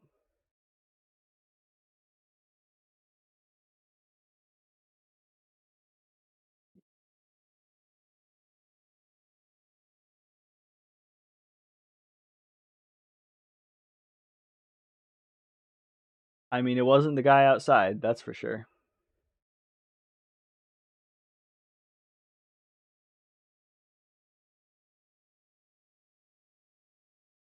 There was the group of refugees. There was the um, he spoke to the bodyguards. There was a merchant, and there was a oh, and the last table was Stagun, who is now dead, who like he talked to.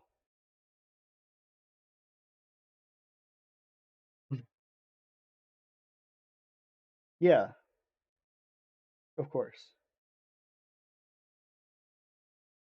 Mm-hmm.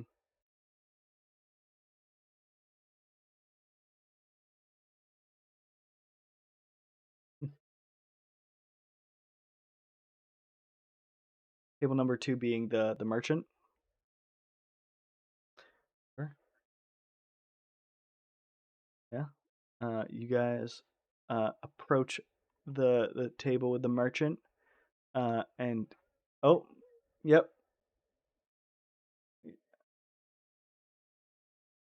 Yeah, if you want to.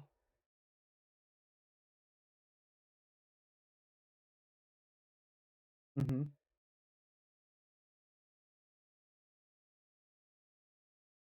Yeah, yeah. You guys can go up and investigate his room.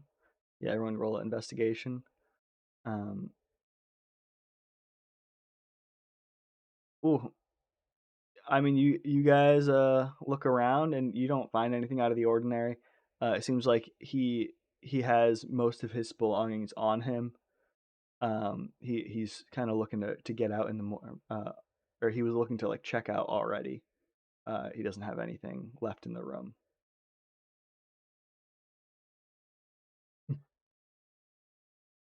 You guys approach him.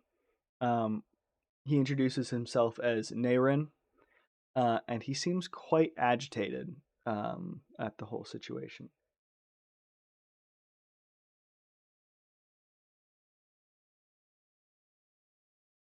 I'm fidgety because I was trying to get out early this morning so I could make it to the next town over.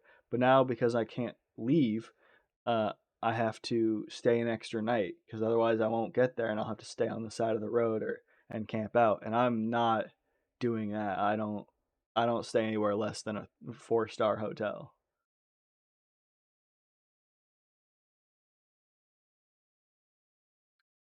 Clearly, I will not be a patron of this establishment anymore.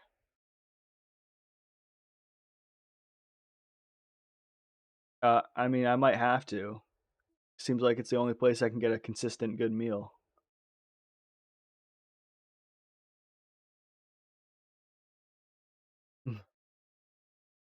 Sir Chancellor, yes, of course. I love him too. He's such a great boy.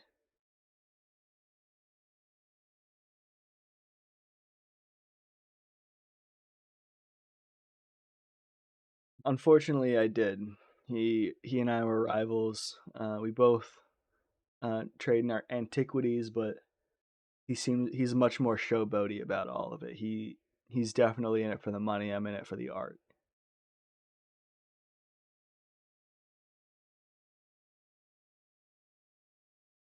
If you call a passion uh, for the beauties of ancient artifacts, then sure.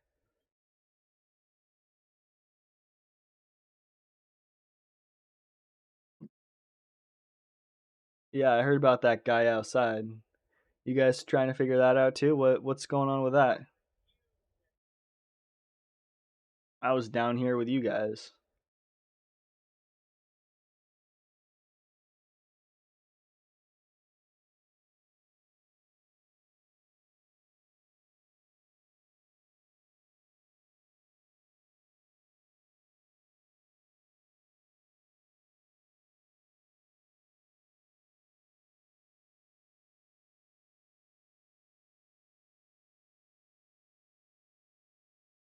I know he was talking about some artifact, but I don't know exactly what it was.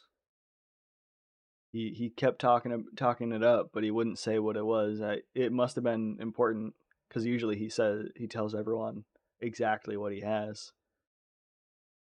I think maybe he was trying to drive up the price, make it with the mystery behind it. I don't know.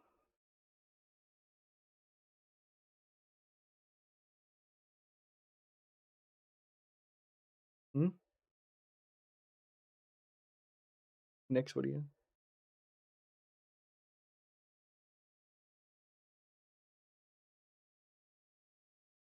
I mean, all I have is my purse and like that's all I have. I have my like belongings loaded up in my cart outside. You're I would ask that you don't look through that though. Those have been out there all night anyway.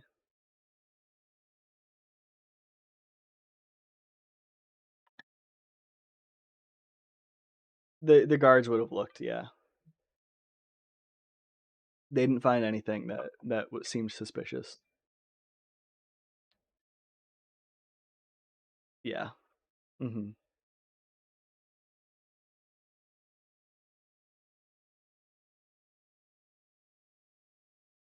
Yeah.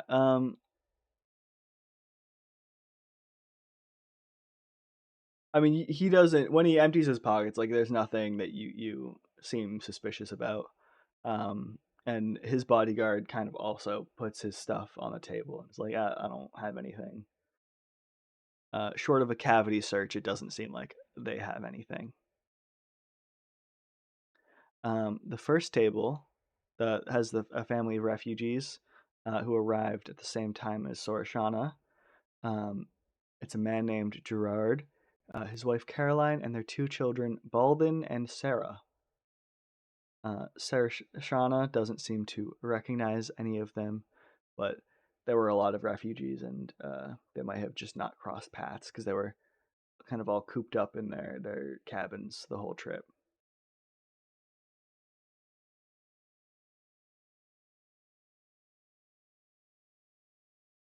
Well, we came from Karnath with your mother.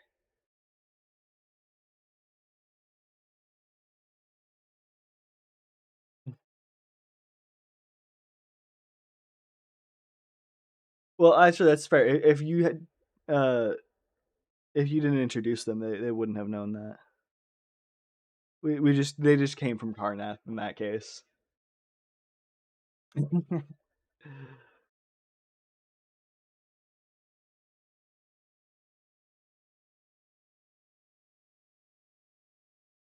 Yeah. Oh, fuck you.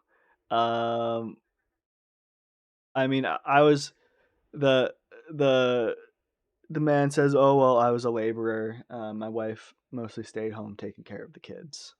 There weren't many opportunities for us. I mean, not really. We couldn't really afford them, so never never had much interest. Um, not beyond the regular, God of the Sun. Sure.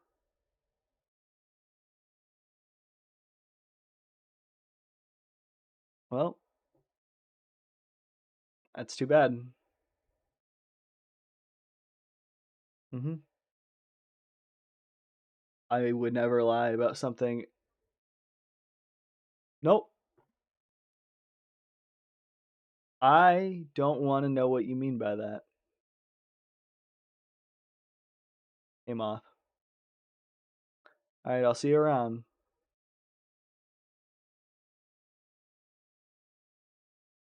No, they're just. I mean, it seemed like they were just playing along with whatever the fuck was happening. Sorry, I said a moth because Thor said a moth in chat. Yeah, he did not say a moth. Um,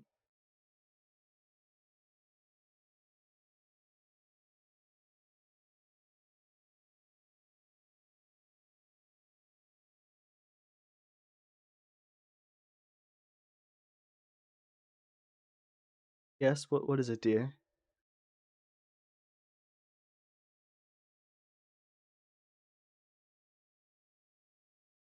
I mean, we were out cold.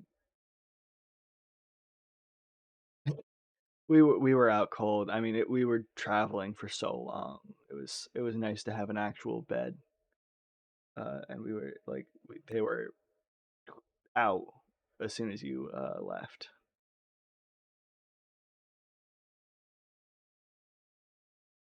No, well, we appreciate that, honey. You're doing so good. She kisses you on your cheek before you head it back out. Of course, dear. You go get 'em.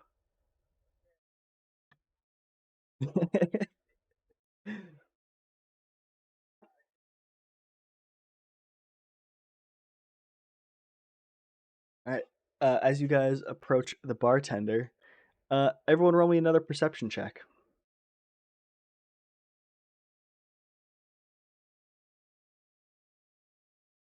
Uh, Ari, Ari and Jeremir both notice a necklace in the shape of a pair of antlers, kind of underneath his shirt. Just kind of barely you see the faint outline. Uh, Ari with a nat 20 because you have to honor a nat 20.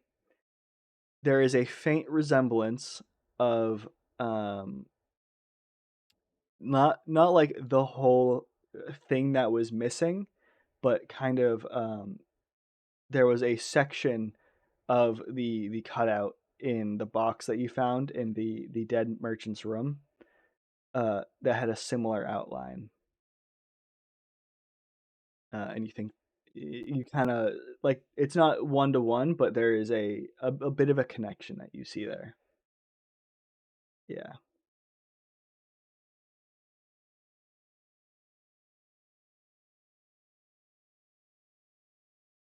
Oh, thank you. And he pulls it out, and you see it's Sorry, one moment. Um,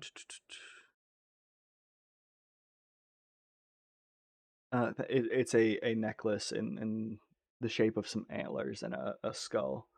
Um, he says, "Thank you. It's actually for the Church of Balinor. I worship Balinor, and this is kind of a little piece of him that I can always uh bring with me."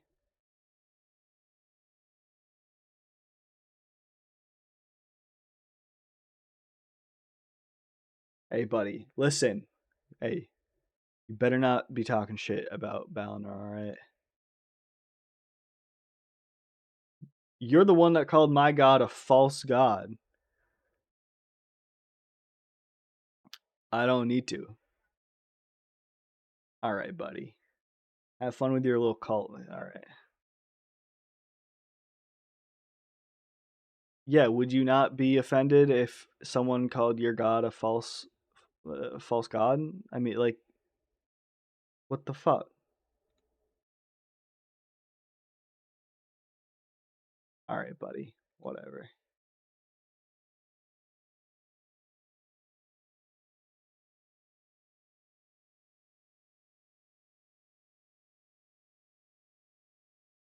Listen,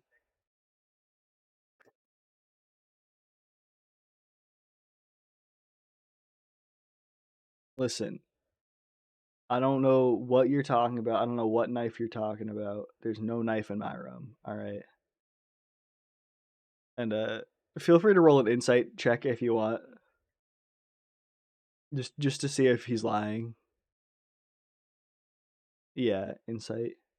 Anyone for this conversation. Yeah, anyone who's present for the conversation can roll it.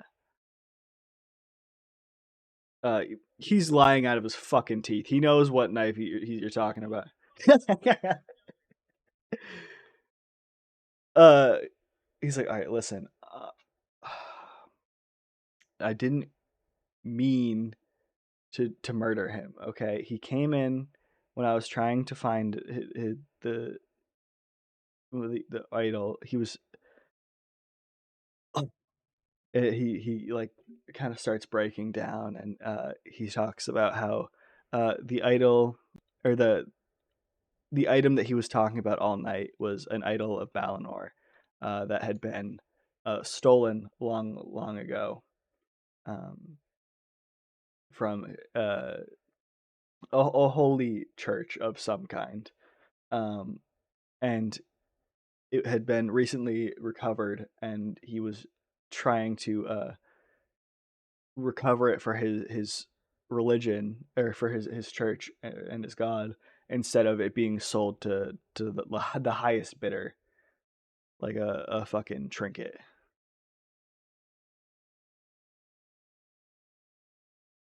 No, it's not magical. It's just it represents our faith.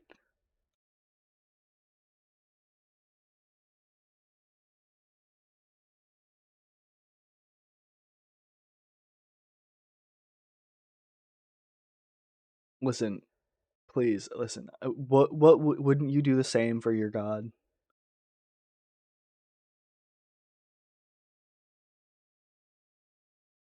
I I had nothing to do with that. What are you talking about? Yes.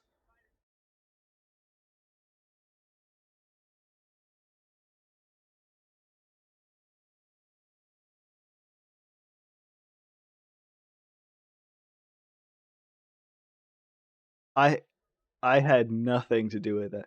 I mean, every religion has a little bit of magic. Like they like clerics are a thing in this world. Like and all of their spells are like granted by their god. So like it could be. You don't know. But he denies it.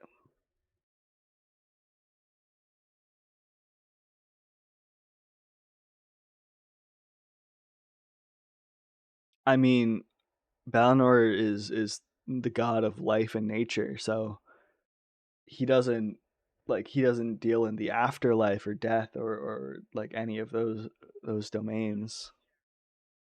Wait, well, no, the guards come over, and you guys start explaining everything. Is there anything that you throw in there, or omit from what you tell the guards?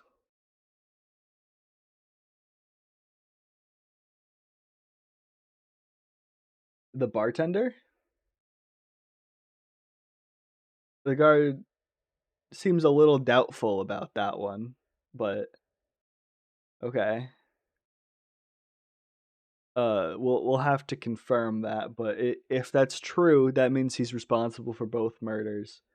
And we'll take care of this guy. We'll interrogate him. But I mean, the rest of you guys are free to go. Yeah, yeah. Actually, yes, you're right. Thank you. Thank you for keeping me honest. That is a deception check for Licky. Yeah, yeah. You guys have just been going with it all.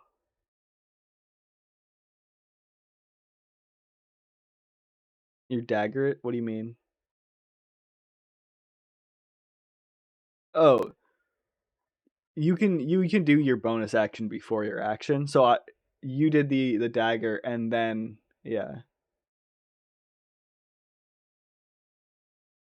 They could be similar. You rolled. Oh no, you rolled for major image. Yeah. Yeah. We'll just say it goes up to 6.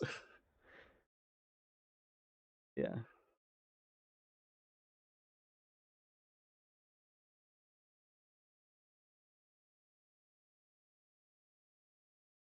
No, like I'm saying the it would go up to 6 for the requirement. Or do you mean like reset so that yeah, okay. Yeah, that's fine. Yeah, go ahead. Of course. I want to see this crash and burn, so we'll see. Come on, 2 nat 20s. A 12? Okay, hold on. The guard has to roll insight.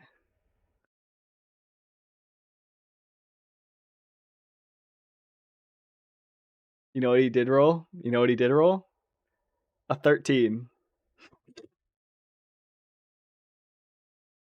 Uh he doesn't quite believe you, but he says, "Okay, I mean, we'll have to look into it, but I don't that doesn't sound quite right. I think we would have had reports of it tasting off.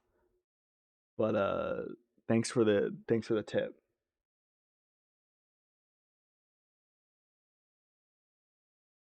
I mean, listen, you don't see me eating here. That's all I'm saying. Right? They definitely need to invest in some better security.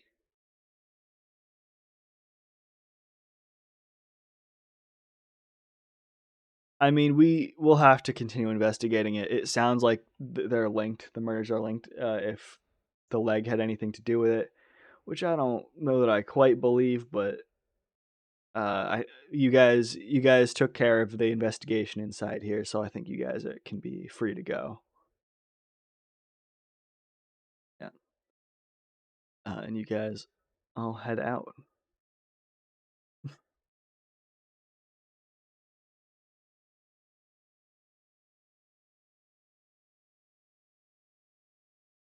Uh,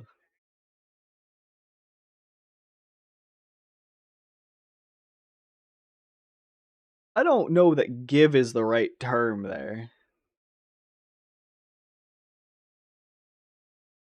by killing him.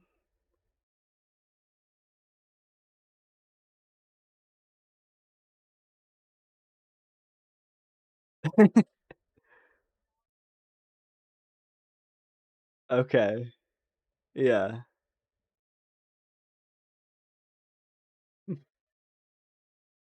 Mhm.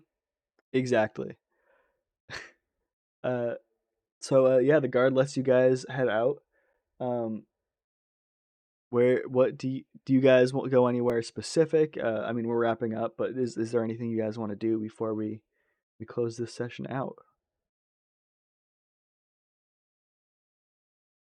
You got to go to Lamps and Tramps. You go to Lamps and Tramps, of course.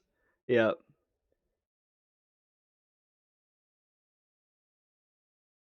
Yeah, do you bring the Olas to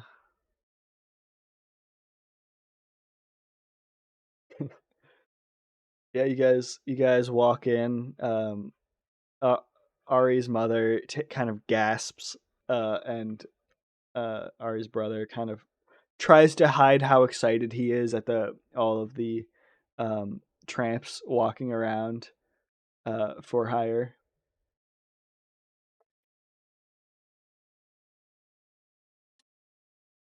Yeah. Hmm. Nadine's?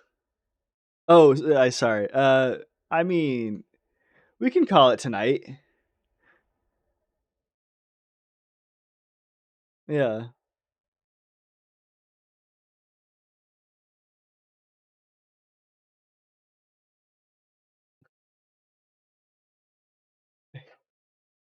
They actually Magic Mike couldn't make it, but you do have a Matthew Magician.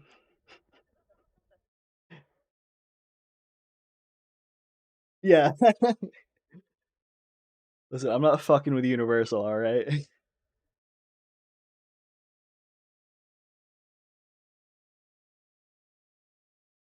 Yeah, you guys have a wonderful night at Lamps and Tramps, showing off all uh the talent to the Ola family. Yeah. Yeah. Every about every other man that you show Ari's mom, Licky kind of shows off a lamp as well. Yeah.